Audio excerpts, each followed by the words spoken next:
ආයිබෝන් ළමයි. අන්න වෙල. ආයිබෝන් teacher. ආයිබෝන් teacher. හරි. පොත් ගෙනාවනේ ඔක්කොම. ඉතිහාසෙ පොත් පෙරලා ගන්නද? මොකද? net මිස් අඳුරි? ඔය දෙන්න මොකද එක ළඟ? අනේ මං කියලා තියෙනවා මගේ පීරියඩ් එකේ ඩබල් එක ළඟ ඉන්න එපා කියලා ඈ. කෙරුවාවල් මං හොඳට දන්නවනේ. කරුණාකරලා පස්සට. net මි පස්සට. පස්ස ටෙස්ට් එකට. net මි පස්ස පුටුවට. පස්සේ පුටුවට. net මි යන්න පියුමිගේ එහා පැත්තට. පියුමිගේ එහා පැත්තේ ඉන්න ළමයා. net මිට පුටුව දීලා එහා පැත්තට යන්න. යන්න. අනේ ටීචර් පණේ ටීචර් නෙමෙයි. කිව්වනේ යන්න.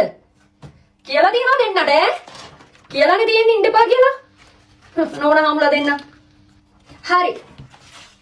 අද වලගම්බා රජුගේ තමයි වලගම්බා රජුරුවන්ගේ කාලේ සිදුවෙච්ච වෙනස්කම්. ඉතින් අද පාඩම අපි වලගම්බා රජුගේ පාඩම ඉගෙන ගත්තේ මුලින්ම අපි වැඩවසම් ක්‍රමය ගැන ඉගෙන ගත්තා. ඊට පස්සේ අපි දැනගන්න ඕනේ කොහොමද පස්සේ ලංකා ඉතිහාසය වෙනස් වුනේ කියලා. ලංකා ඉතිහාසය ගැන කතා කරොත් ළමයි ලංකා ඉතිහාසය මම කලින් පාඩම් වල කියලා දුන්නා. එතකොට මම ඔයාලට පැවරුම් කෙරෙව්වනේ. ඊට පස්සේ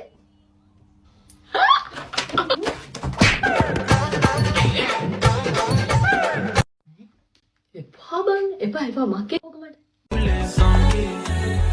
Utiliza tu nunca para nada.